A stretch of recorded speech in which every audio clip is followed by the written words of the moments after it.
जय श्री कृष्णा। मैं केशव आचार्य मथुरा से। शादियों का सीजन चल रहा है, खूब नाच गाने मस्ती मजाक दावतें मार रहे हैं आप सभी। पंडितों से भी कुछ लोग काफ़ी परेशान हैं कि पंडित दक्षिणा बहुत मांगते हैं। तो इसी चीज़ पे आज मैं आपसे कुछ कहना चाहता हूँ। देखिए, आप देख रहे हैं नई पीढ़ी में बच्चे पंडित नहीं बनना चाहते। कोई पिता अपने पुत्र को पंडित नहीं बनाना चाहता, और बनाना चाहे तो बेटा नहीं बनना चाहता।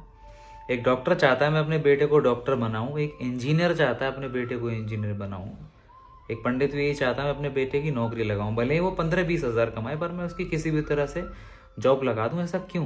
क्योंकि वो जानते हैं कि इस प्रोफेशन को लेकर के बाकी और काफ़ी सारे प्रोफेशन हैं जिनमें उन्हें ज़्यादा आसानी, सरलता और पैसा नज़र आता है। इसीलिए नई पीढ़ी के बच्चे पंडित नहीं बनना चाहते। एक चपरासी की वैकेंसी होती है तो 100 वैकेंसी के लिए हजारों फॉर्म आते हैं। और किसी मंदिर पे एक ब्राह्मण को लगना हो तो उसके लिए लोग ब्राह्मण ढूंढते रहते हैं। पता है क्यों?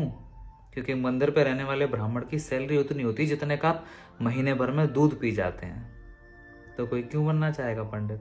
और इस चीज को लेकर के भी लोगों को बड़ी शिकायत है कि शादियों में 11,000 की डिमांड करते हैं, इतना पैसा मांगते हैं।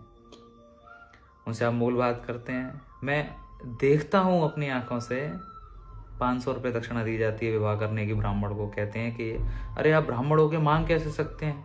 ब्राह्मणों को तो संतोषी होना चाहिए, जो आपको प्रेम से दे वो रख लेना चाहिए। जब होटल बुक करने जाते हैं, होटल वाले से कह सकते हैं, बाजे बुक करने के लिए जाते हैं, लाख से 50,000 रुपये आपके बैंड बाजों में खर्च हो जाते हैं। वहां पे आप उनसे कहते हैं कि श्रद्धा से हम जो देंगे वो आप रख लीजिए। ब्राह्मण शादी में वर कन्या चिरंजीव हो, स्वस्ति न इंदु वृद्धश्रवा, आपके कल्याण के मंत्र पढ़ते पढ़ते थकते नहीं है।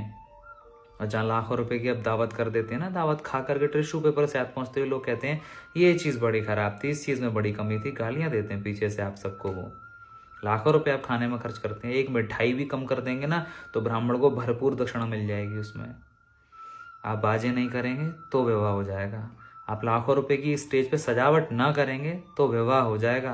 आप डीजे ना लगवाएंगे तो विवाह हो जाएगा। पर यदि एक ब्राह्मण विवाह कराने नहीं आया ना तो आपका विवाह नहीं हो पाएगा। देखिए, जो कमजोर लोग हैं, जो बहुत समृद्ध नहीं हैं, उनके बच्चों के विवाह होते हैं तो ब्राह्मण समझते भी हैं, पंडित समझते भी हैं, कम भी लेते हैं। पर आप समृद्ध हैं, आपके लाखों में पैकेज हैं, उसके बाद भी आप ये उम्मीद करते हैं कि 500-1100 रुपये में ब्राह्मण पूरी रात वेद मंत्रों से आपका विवाह कराए। आप ही कैसे सोच सकते हैं? कोई गरीब करे तो समझ में भी आता है, समृद्ध लोगों को मैं ऐसा करते हुए देखता हूँ। कपड़े सिलवाने में आप कॉम्प्रोमाइज नहीं करते, हजारों लाखों रुपए आप कपड़ों पे खर्च कर देंगे। क्यों? एक बार विवाह हो रहा है ना, बार बार थोड़ी ना होगा। तो ब्राह्मण आपका विवाह एक बार ही करवाने आ रहे हैं। जीवन में एक सबसे बड़ा उत्सव आपका दाम्पत्य संस्कार बहुत मायने रखता है जीवन में। और ऐसा नहीं है कि सब 11,000 ही मांगते हैं, कम में भी ब्राह्मण मिलते हैं। और आप चाहे 500 में भी मिल जाएंगे। वो हनुमान चालीसा पढ़ के आपका विवाह करा जाएंगे। फिर बाद में आप उन्हें कोसते रहिएगा, फिर आप उनकी वीडियो वायरल करते रहिएगा कि हनुमान चालीसा के द्वारा ब्राह्मण ने विवाह कराया। और ऐसी बातें कहते हैं आप लोग कि धर्म के काम के आप पैसे मांगते हो, आप तो फीस ले रहे हो, आप तो ठेकेदारों की तरह बात कर रहे हो। आप स्वयं इतना कमाते हैं, आप किसी और से ऐसा कह सकते हैं? बाजे वाले से, घोड़े वाले से, खाने वाले से, स्टेज वाले से लाखों रुपए की मिठाई के डब्बे बांट देते हैं। आप इतनी ज्वेलरी खरीदते हैं, इतनी सजावट करते हैं, इतनी लाइट लगाते हैं, 60% पैसा आपका वेस्टेज जाता है शादियों में। और ब्राह्मण के नाम पर आपको इतनी तकलीफ हो जाती है। नहीं, बंद कर देंगे ब्राह्मण आगे।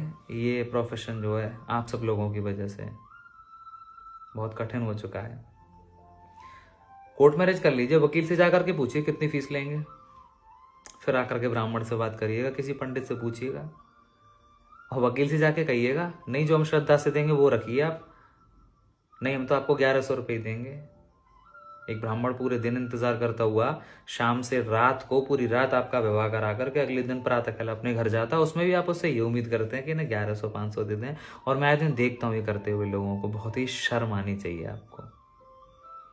आपकी मंगल कामनाएं करने के लिए आते हैं वो, आपको आशीर्वाद देने के लिए आते हैं वो। लाखों रुपए खर्च कर रहे हैं आप उस शादी में। अगर 11,000 ब्राह्मण ले भी गया तो कोई फर्क नहीं पड़ेगा उससे। आपका सम्मान बना रहेगा, आपको आशीर्वाद देता रहेगा। बाकी किसी चीज़ में आप कम नहीं कर सकते। ब्राह्मण से आपको सारी उम्मीद रहती है, पंडितों से, कि वो बिल्कुल कम कर देंगे।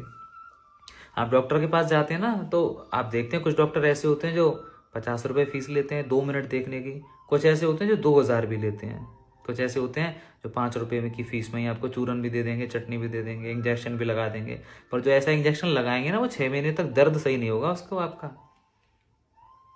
तो डॉक्टर की फीस अलग अलग होती है ना, एक ही बीमारी की अलग अलग तरह की फीस है डॉक्टर की। ऐसे ही ब्राह्मणों का भी एक अपना अलग अलग स्तर होता है। आप करा लीजिए, हनुमान चालीसा पढ़ पढ़ के आपका पूरा विवाह करा जाएंगे।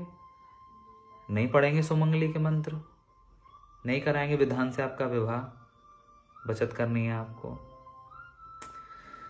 खैर, ज्यादा कुछ ना कहते हुए, धर्म को बनाए रखना है तो सुधार लाने की जरूरत है उन लोभी व्यक्तित्वों को जो शादियों में ब्राह्मणों का शोषण करने का प्रयास करते हैं।